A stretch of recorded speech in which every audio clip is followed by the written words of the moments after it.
Ցանկանայի ձեր հայտարարության վերջին մասին անդրադառնալ արևմտյան աջակցության հարցին։ Շատ կուզեի իմանալ, թե ինչ նպատակով եք եկել Լեհաստան եւ երախտապարտ եմ, որ նախքան վաղվա քաղաքական հանդիպումներ դուք որոշեցիք Լեհ գործագետների հետ այս հանդիպմամբ սկսել։ Կառավարությունը նախկինում էլ այս տարածաշրջանին աջակցել է ժողովրդավարական գործընթացին արդիականացմանը։ Մենք շատ առատաձեռն ենք եղել եւ արդյունքները այնքան էլ լավատեսական չէին, որովհետեւ նույն սխալները չկրկնվեն։ Ինչպես եք տեսնում Լեհաստանի եւ Եվրոպական միության դերակատարումն այս իրավիճակում, որպեսզի խաղաղությունը մնայուն դառնա, որպեսզի ձեր երկիրը, ձեր հասարակությունը ավելի լավ հեռանկար ունենա, տնտեսական հեռանկար ունենա եւ ժողովրդավարական գործընթացը շահի։ Ինչ հիմնական նպատակով եք եկել Լեհաստան եւ ինչպես եք տեսնում մեր աջակցությունը։ Շատ շնորհակալություն, ինչպես նշեցի, մենք արդեն ունենք 2022-ից սկսած մենք շատ կոնկրետ աջակցություն Եվրոպական միությունից եւ Լեհաստանից ստանում ենք, քանի որ ինչպես ասացի, Եվրոպական քաղաքացիական դիտորդական առաքելության տեղակայումը Հայաստանի տարածքում եղել եւ մնում է շատ կարեւոր։ Մյուս կողմից վերջին տարիներին մենք համագործակցում ենք Եվրոպական միության հետ ժողովրդավարական բարեփոխումների օրակարգի հիման վրա։ Կարծում եմ Եվրոպական միությունը Հայաստանի ամենահուսալի գործընկերն է ժողովրդավարության ամրապնդման հարցում մեր երկրում։ Մեկ լուր էլ կա, անցյալ տարի մեր խորհրդարանում ընդունվեց օրենք Եվրոպական միությանը Հայաստանի անդամակցության գործընթացը մեկնարկելու մասին, ինչ խոսք այդ օրենքը շատ կարևոր խթան է մեզ համար շարունակելու համար ժողովրդավարական բարեփոխումների օրակարգը։ Հիմա սակայն նոր հնարավորություններ են ի հայտ գալիս մեր տարածաշրջանում եւ մեր երկրում եւ այժմ մենք քննարկում ենք, թե Եվրոպական միությունը ինչպես կարող է ներգրավված լինել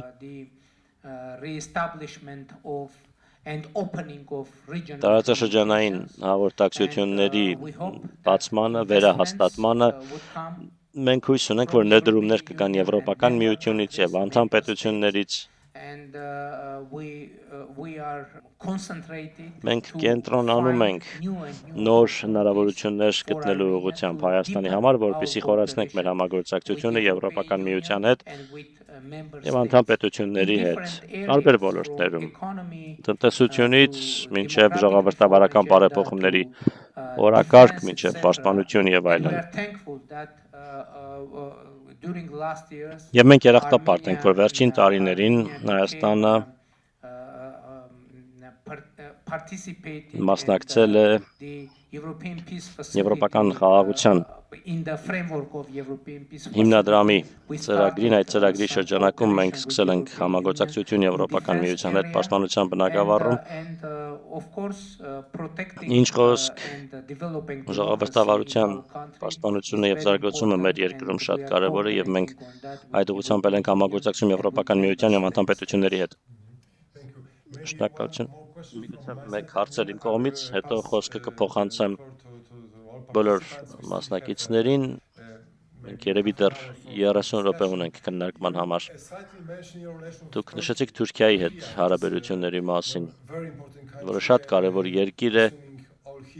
հաշվի առնելով նաև պատմությունը եւ խնդիրները։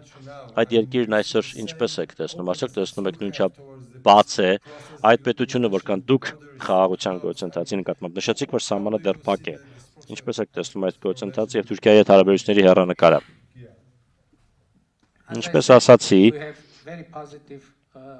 մենք շատ դրական երկխոսություն ունենք Թուրքիայի հետ։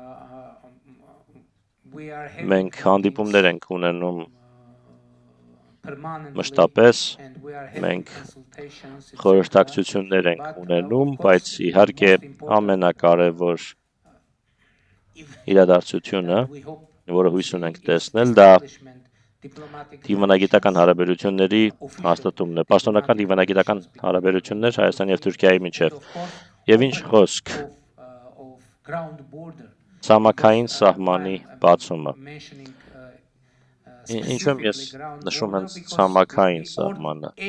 քանի որ օդային սահմանը բաց է։ Մենք կանոնավոր թռիչքներ ունենք Հայաստանից Թուրքիա եւ իմ ակնկալիքն է, որ երկկողմ թռիչքների ծավալը կաճի, սակայն ինչ խոսք մենք հույս ունենք, որ ցամաքային սահմանը կբացվի եւ իմիջիայլոց մեզ նոր ենթակառուցվածք պետք կգա Թուրքիայի հետ սահմանին եւ մենք հիմա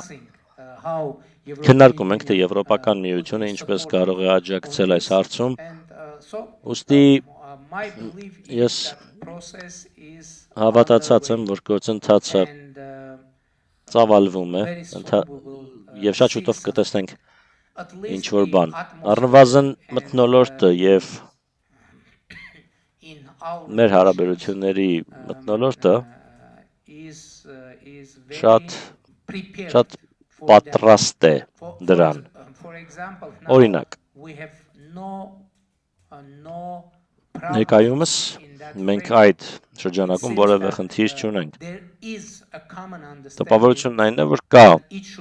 ընդհանուր պատկերացում, որ դա պետք է տեղի ունենա, բայց իհարկե դա կախված է Թուրքիայի որոշումից, քանի որ հայկական կողմից որևէ խոչընդոտ չկա եւ ուստի մենք պատրաստ ենք ցանկացած պահի դա անել։ Իմիջիայլոց վերջին ամիսներին մենք մի քանի անգամ հայտարարել ենք, որ նույնիսկ այսօր մենք պատրաստ ենք ուղի տրամադրել Թուրքիայից Ադրբեջան եւ Ադրբեջանից Թուրքիա ուղևորվող բեռնատարների համար։ Ենթակառուցվածքը դրան ամբողջովին պատրաստ է եւ մենք սպասում ենք Թուրքիայի որոշմանը։ Հարավային Կովկասի երկրների վերլուծաբան եմ եւ երկու հարց եմ ուզում տալ։ Առաջինը վերաբերում է Հայաստանի էներգետիկ քաղաքականությանը։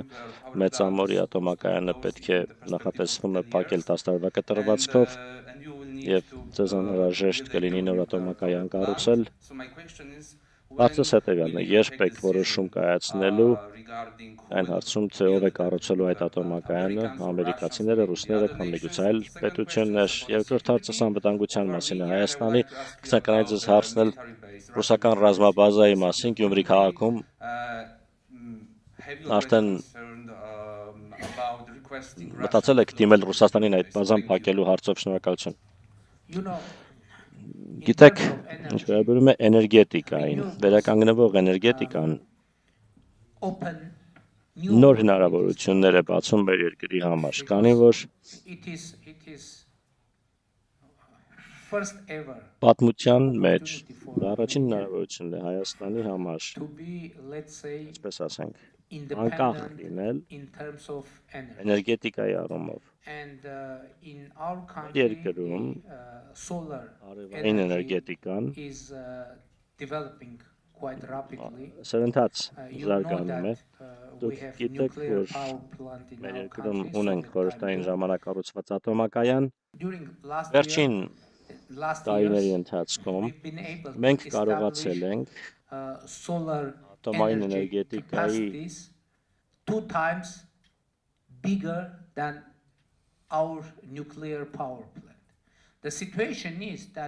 արևային էներգետիկայի ոլորտում ատոմակայանի կարողությունը կրկնակի գերազանցող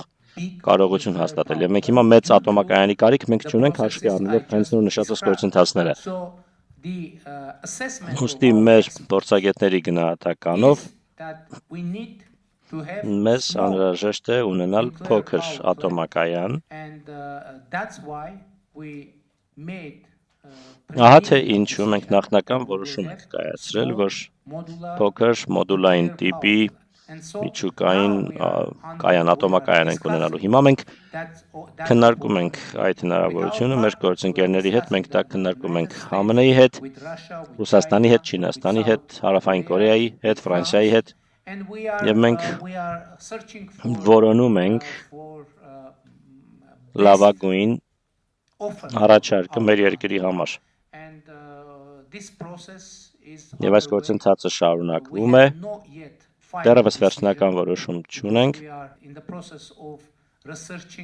քանի որ հետազոտում ենք տարբեր առաջարկները։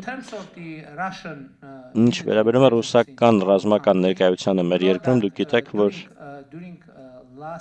վերջին տարիներին ինչ-որ բան տեղի ունեցավ եւ մինչև 2024 թվականը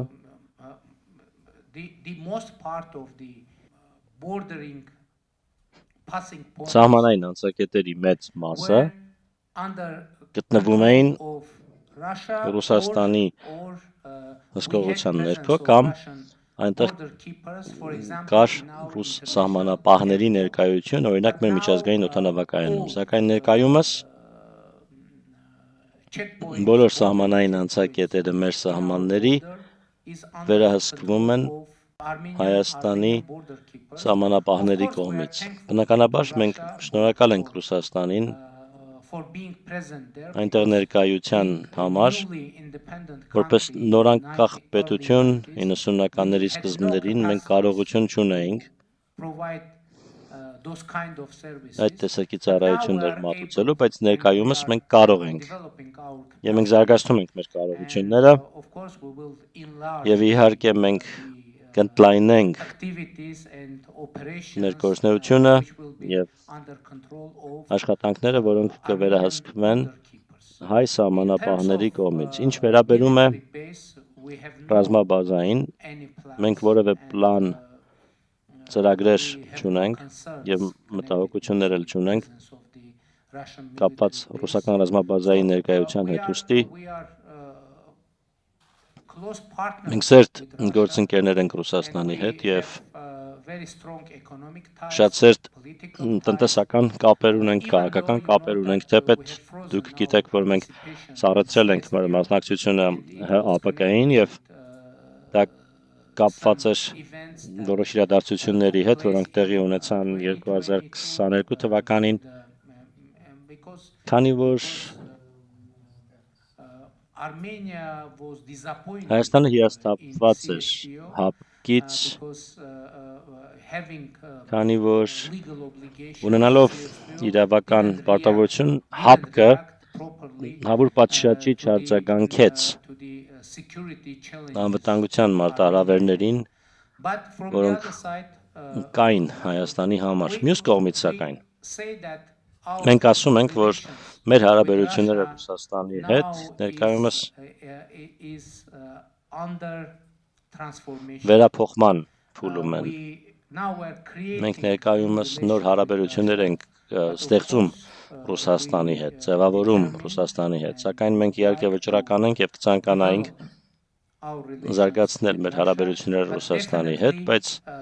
միանշանակ է, որ այդ հարաբերությունները փոխվում են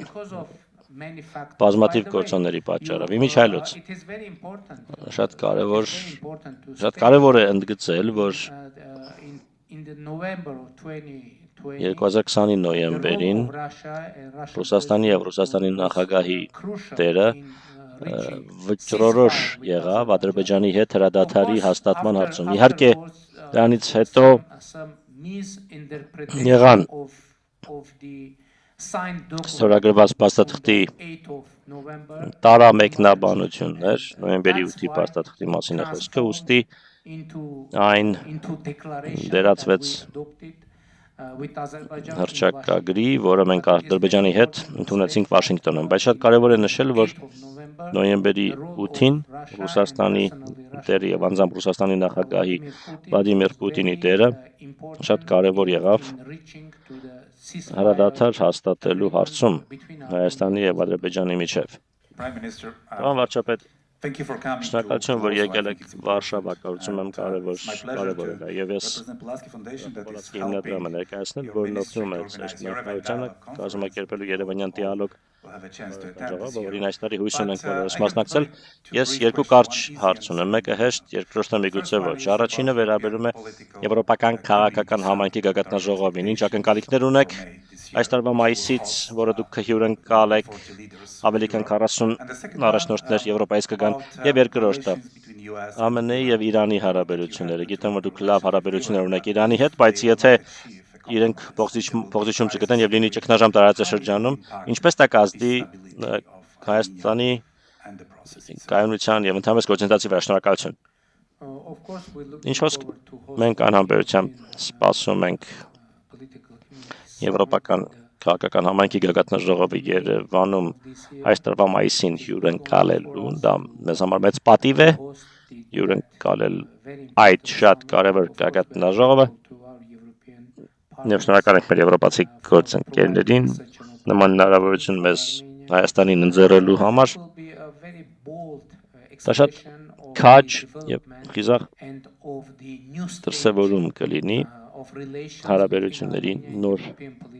փուլը կկայակոչի Հայաստանի եւ Եվրոպական քաղաքական համայնքի միջև։ Ինչ խոսք դրանով նաեւ կճանաչվեն այն ձեռքբերումները, որոնք Հայաստան ունեցել է որպես ժողովրդավար պետություն, ինչ վերաբերում է Իրանին եւ ԱՄՆ-ին։ Գիտեք, Հայաստանը փոքր համեստ պետություն է։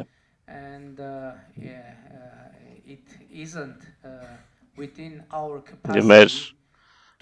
կարողությունների սահմաններում չէ դատել ԱՄՆ-ի եւ Իրանի միջև հարաբերությունների մասին։ Մենք իհարկե մտահոգված ենք եւ մեր ցանկությունն է, որ հնարավորություններ լինեն դիվանագիտական ճանապարհով ելք գտնելու այս իրավիճակից եւ իհարկե այս շատ փոփոխական իրավիճակում, անկայուն իրավիճակում մենք ուրախ ենք, որ կարողացել ենք կայունություն եւ խաղաղություն հաստատել մեր տարածաշրջանում եւ իհարկե ցանկացած անկայունություն, ցանկացած մարտահրավեր շատ մտահոգիչ է։ Եվ մենք հույս ունենք, որ կայուն իրավիճակ ունենանք մեր ընդլայնված տարածաշրջանում։ Ակնհայտ է, գիտեք, որ մենք չենք կարող մեծ ազդեցություն ունենալ այդ իրավիճակի վրա, ուստի մեր անելիքն է հուսալ, որ մեզ մնում է հուսալ, որ ամեն ինչ լավ կլինի եւ իհարկե եթե լինեն հնարավորություններ դրական ազդեցություն ունենալու, ապա մենք կուզեինք։ Բայց ինչպես ասել եմ, մենք փոքր պետություն ենք եւ մենք կարող ենք ընդհանրապես խրախուսել եւ միանալ դիվանագիտության ձայներին։ Միջազգային հարաբերությունների կենտրոն 30 տարի առաջ ստեղծված մտակենտրոն Լեհաստանի, շնորհավորում եմ Երևանյան երկխոսության արդիվ պատիվ ունեցան անցյալ տարի մասնակցելու։ Կցանկանայի երկու հարց, ուղղել մեկ հարցի տեսքով։ Հենց նոր ներկայացրեցիք շատ քաղաքական ծրագիր։ Իմ հասկանալով դա նաև կլինի այն ուղերձը, որով կգնաք ընտրությունների, որոնք կլինեն հունիսին շատ շուտով ձեր երկրում։ Առաջին հարցս հետևյալն է. ինչպես եք գնահատում հույզերը, մարդկանց մտածողությունը Հայաստանում, կոնկրետ այս ուղղությամբ, որն առաջարկում եք ձեր ժողովրդին եւ երկրորդը հակառակ կողմից մոտենալով, մենք գիտենք, որ անդամակցության գործընթացը շատ երկար ճանապարհ է, գործընթացի մեջ մտած երկրներ, այդ թվում Թուրքիան, կան նաև ուրիշները, բնականաբար օրինակ Ուկրաինան, Եվրոպական միությունն էլ արձագանքում է, նախապատրաստվում է, հատկապես Ուկրաինայի հետ կապված, որը շատ թեժ թեմա է, սեղանին դրված են մի քանի տարբերակներ, բայց ընդլայնման քաղաքականությունը կրկին շատ կարևոր մաս է դարձել Եվրամիության աշխատանքում։ Ինչ եք ակնկալում դուք այս ճանապարհին Հայաստանի պարագայում, եթե հաղթեք։ Շատ լավ։ Շնորհակալություն։ Գիտեք, այդ օրենքի ընդունումից հետո շատերը Հայաստանում ու Հայաստանից դուրս հարց են տալիս. երբ է Հայաստանը անդամակցելու Եվրոպական միությանը, եւ մեր տեսակետը հետեւյալն է. ինչպես ասացի, մենք այդ օրենքը եւ այդ հնարավորությունը համարում ենք շատ ուժեղ խթան Հայաստանի համար, Հայաստանը շարունակի բարեփոխումների ընթացքը, ժողովրդավարական բարեփոխումները, ժողովրդավարական կառույցների ուժեղացումը մեր երկրում, քանի որ ցանկացած պարագայում որևէ երկիր Եվրոպական միությանն անդամ դառնալու շանս չունի, եթե չի համապատասխանում եվրոպական չափանիշներին։ Ուստի առաջին հերթին մենք որդեգրել ենք ուղի շարունակելու բարեփոխումները, որպեսզի համապատասխանենք եվրոպական չափանիշներին։ Ուստի այն կետում, երբ մենք համապատասխանենք եվրոպական չափանիշներին, կլինի երկու տարբերակ։ Եվրոպական միությունը Հայաստանին ընդունի Եվրոպական միության կազմի մեջ կամ ոչ, ինչը քաղաքական որոշման, քաղաքական իրավիճակի խնդիր է։ Շատ լավ, եթե Եվրոպական միությունը ընդունի Հայաստանին որպես լիարժեք անդամ, դա շատ լավ իրավիճակ կլինի Հայաստանի Հանրապետության համար։ Իսկ եթե ոչ, ցանկացած պարագայում դա կլինի լավ, որովհետև այդ պահին մենք կլինենք պետություն, որը լիովին կհամապատասխանի եվրոպական չափանիշներին։ Այսպես ասենք, երկուստեք շահեկան իրավիճակ է։ Այդ իրավիճակում պատվելու շանս չկա, որովհետև առաջին հերթին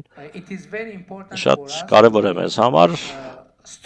լինել ուժեղ, ժողովրդավար պետություն։ Ժողովրդավարության իմաստով, ինստիտուտների, թափանցիկության, իրավունքի գերիշխանության եւ այլն եւ այլն։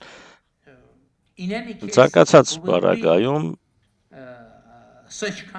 այդպիսի պետություն կլինենք եւ դա մեծ հաղթանակ կլինի մեզ համար։ Հաջորդ հարցը մեր ներքաղաքական իրավիճակի մասին եւ մոտալուտ ընտրությունների հնարավոր չէր լինի այս կետին հասնել առանց մեր ժողովրդի սատարման։ Դա հնարավոր չէր լինի։ Գիտեք, ինչ տեղի ունեցավ 2024 թվականին, քանի որ բազմաթիվ քննարկումներ եղան, թե արդյոք ճիշտ ճանապարհ է սա որդեգրել խաղաղության քաղաքականություն եւ այլն եւ այլն։ Մեր երկրում ես հրապարակավ հայտարարեցի, որ իմ գնահատականն այն է, որ մենք պետք է կանգ առնենք եւ վերջ տանք, դադարեցնենք Ղարաբաղյան շարժումը։ Գիտեք, որ Ադրբեջանի հետ հակամարտությունը սկիզբ առավ Ղարաբաղյան շարժումից։ Ես ասացի, որ որպես Հայաստանի վարչապետ ես կայացնում եմ նման որոշում եւ որոշումն այն է, որ մենք պետք է չշարունակենք Ղարաբաղյան շարժումը։ Եվ ես դա ասացի որպես անձնավորություն, ով Հայաստանի վարչապետ դարձել է ոչ բռնի Թավշյա հեղափոխության արդյունքում։ Ես կոչ արեցի մեր ժողովրդին, եթե իրենք համաձայն չեն այդ որոշման հետ,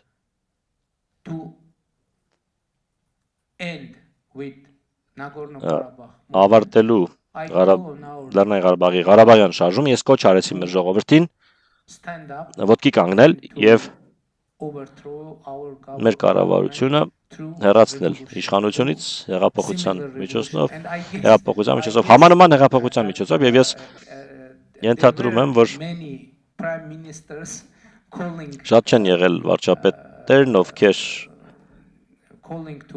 իրենց ժողովրդին կոչ են արել հեղափոխություն կազմակերպել, բայց հիմա դեռ վարչապետ եմ ես մինչ օրս, Հայաստանի Հանրապետության վարչապետն եմ եւ ուստի Հայաստանի ժողովուրդը որոշել է հեղափոխություն չիրականացնել եւ իմ ակնկալիքն այն է, որ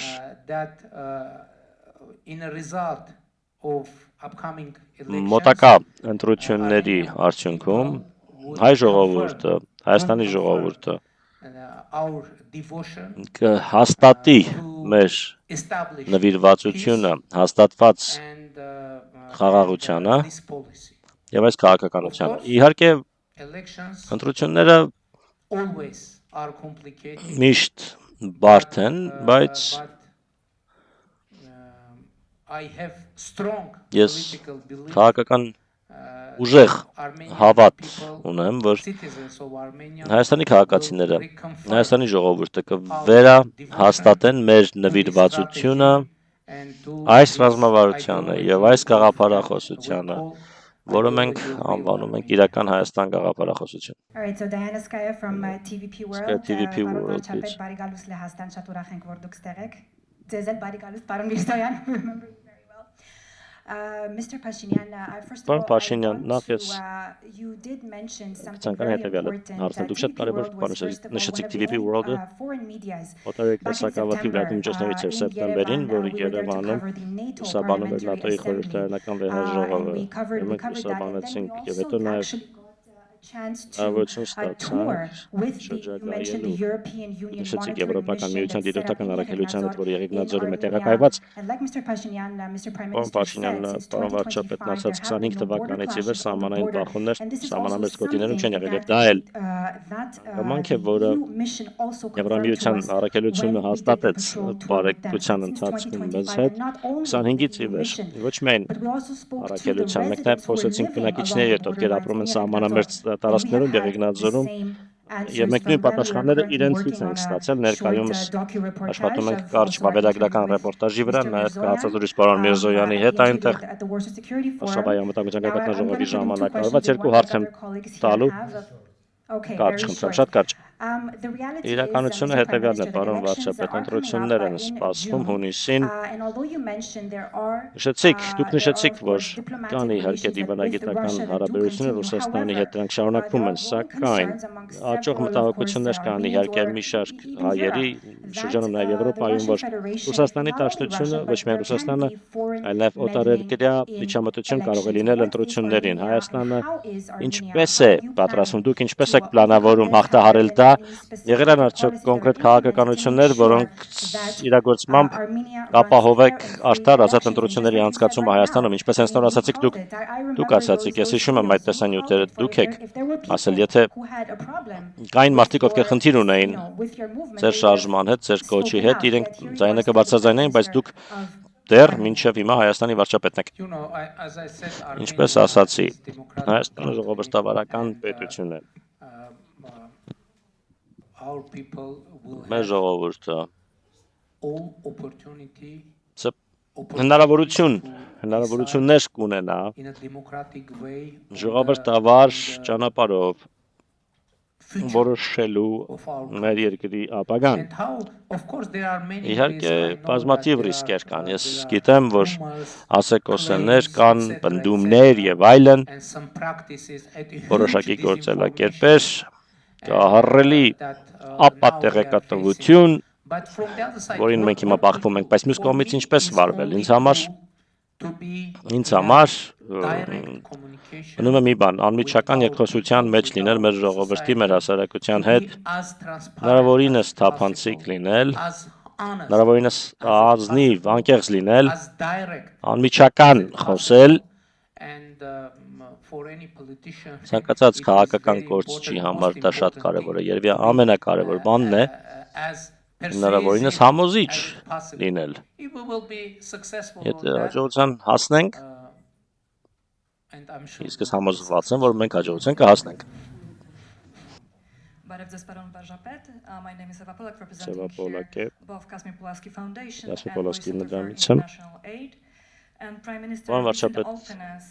to diversifying international Այսպես միջազգային գործընկերությունների բազմազանեցումը and encouraging strategic shift. լայն In that context, I would ոգևորիչ like to ask ռազմավարական you, տեղաշարժի մասին է what խոսում, do you այդ see համատեքստում as the ձեզ key կուզեի հասնել, թե ինչ development հիմնական priorities զարգացման for կերակայություններ եք Armenia տեսնում in the Հայաստանի coming համար years? մոտակա տարիներին And how do you եւ envision the potential role ինչ of private հնարավոր Polish entities, դեր եք meaning Polish նախատեսում institutions, լեհական Polish կառույցների, partners, civil ինստիտուտների, society? գործընկերների, լեհական քաղաքասարակության համար From Armenian ավելին perspective, Հայաստանի which տեսանկյունից aspects of Polish own transformation Լեհաստանի do you վերափոխման see, որ identified as օրինակները particularly կարող են հատկապես relevant վերաբերելի and լինել inspiring ձեզ համար for եւ ոգեշնչման Armenians' աղբյուր own path? Thank Հայաստանի you. ճանապարհին շնորհակալություն։ Of course, we have Ինչ խոսք huge մենք respect ահռելի հարգանք ենք տածում